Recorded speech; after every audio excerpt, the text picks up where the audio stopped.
আসসালামু আলাইকুম প্রিয় শিক্ষার্থীরা, অবশেষে ঢাকা সেন্ট্রাল ইউনিভার্সিটির এ এবং সি ইউনিটের উভয় ইউনিটের ভর্তি পরীক্ষার ফলাফলটা প্রকাশ করা হয়েছে।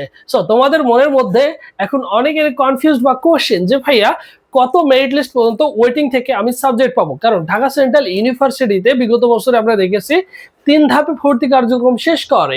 সো এই 3 ধাপের মধ্যে সর্বশেষ তোমার মেরিট পজিশন কত থাকলে তুমি একটা আসন সুনিশ্চিত করতে পারবা। আর সবচেয়ে যেটা ভেরি ভেরি ইম্পর্টেন্ট সেটা হচ্ছে তোমাকে কিন্তু ভালো একটা ডিপার্টমেন্ট চুজ করে নিতে হবে। যেহেতু ঢাকা সেন্ট্রাল ইউনিভার্সিটি, এখানে ভালো একটা সাবজেক্ট তোমার চাই, ভালো একটা কলেজে ভালো একটা সাবজেক্ট তুমি অবশ্যই কি চাও, তাই তো? সো সেই ক্ষেত্রে তোমাকে একটু ভালো করে টেকনিক্যালি সাবজেক্ট চয়েস দিতে হবে।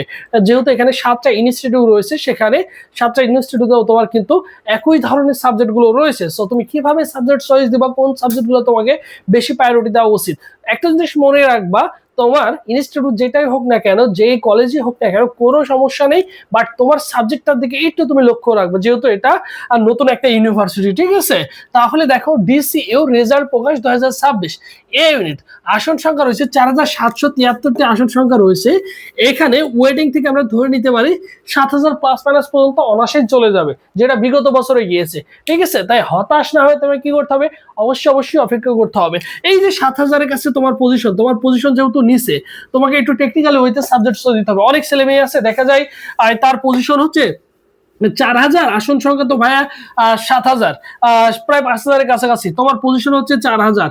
তুমি কিন্তু এমন ভাবে সাবজেক্ট চয়েস দেখা যাচ্ছে প্রত্যেকটা ইনস্টিটিউট, প্রত্যেকটা কলেজে দেখা গেছে তুমি হচ্ছে ফিজিক্স, কেমিস্ট্রি, বায়োলজি, তারপর দিছো ম্যাথ, তারপর দিছো ইংলিশ, এইভাবে ভালো ভালো সাবজেক্ট যেহেতু 7টা রয়েছে, দেখাচ্ছে তুমি কি করলা, এর মধ্যে হচ্ছে 5টা বা 7টা দিয়ে তুমি কি করলা, দেখা যাচ্ছে এখানে 10টা করে সাবজেক্ট দিছো, 7টাতে 7-10-70টা সাবজেক্ট চয়েস দিছো।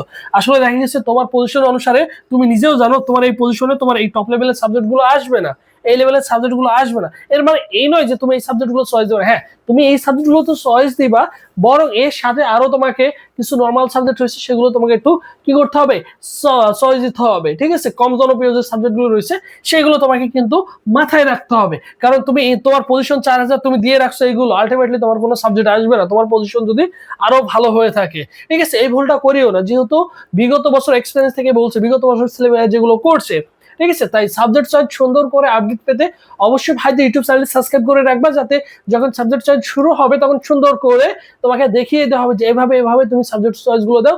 তুমি নিজে ধীরে সুস্থে বাসায় বসে প্রয়োজনে খাতায় নোট করে, তুমি দেখা যাচ্ছে একটা কম্পিউটার দোকানে যাবো সাবজেক্ট চয়েস দিতে, তখন দেখা যাবে সেখানে অনেক ভিড় থাকবে, তুমি কিন্তু তোমার ইচ্ছে মতো সাবজেক্ট চয়েস দিতে পারবে না। তাই তুমি কি করবে, সুন্দর করে খাতায় বাসায় থেকে নোট করে নিয়ে যাবা যে এইভাবে এভাবে সাবজেক্ট গুলো আমি চয়েস দিব। এবং সি ইউনিটের ক্ষেত্রে যদি বলি, আসন সংখ্যা রয়েছে প্রায় 2000। সো ওয়েটিং থেকে কত যেতে পারে, 3200 থেকে 3500 প্লাস মাইনাস তোমার কিন্তু যাওয়ার সম্ভাবনা রয়েছে, ঠিক আছে? বিগত বছরের পরিসংখ্যান থেকে তোমাকে বলছি, বিগত বছরের পরিসংখ্যান থেকে বলছি তোমাদের যাওয়ার সম্ভাবনা রয়েছে। তাই হতাশ না হয়ে তুমি কি করবা, অবশ্যই একটু অপেক্ষা করবা, ইনশাআল্লাহ তোমাদের সাবজেক্ট চয়েস খুব দ্রুতই শুরু হবে, তোমাদের বেশি সময় নেওয়া হবে না। আর যখনই সাবজেক্ট চয়েস শুরু হবে, সো হঠাৎ করে প্রথমে দেওয়ার দরকার নেই, 2-1 দিন অপেক্ষা করো, অপেক্ষা করে ছেলেমেয়েরা কিভাবে সাবজেক্ট চয়েস দিচ্ছে, বাকিরা কিভাবে দিচ্ছে একটু বুঝবা, ধীরে সুস্থে সাবজেক্ট চয়েস দিবা। আর সেই জিনিসটা আমি তোমাকে সুন্দর করে বুঝিয়ে বলবো। তাই হতাশ না হয়ে একটু অপেক্ষা করো, ভাইদের ইউটিউব চ্যানেল সাবস্ক্রাইব করে রাখো, যাতে সেই তথ্যগুলো তুমি অনায়াসে পেয়ে যাও, বুঝছো? সো সবাই ভালো থাকো, সুস্থ থাকো। এবং আরেকটি কথা, তোমার পজিশন কত কোন ইউনিট থেকে একটু ফায়ার কমেন্ট বক্স কমেন্টে জানিয়ে রাখবা, বুঝছো?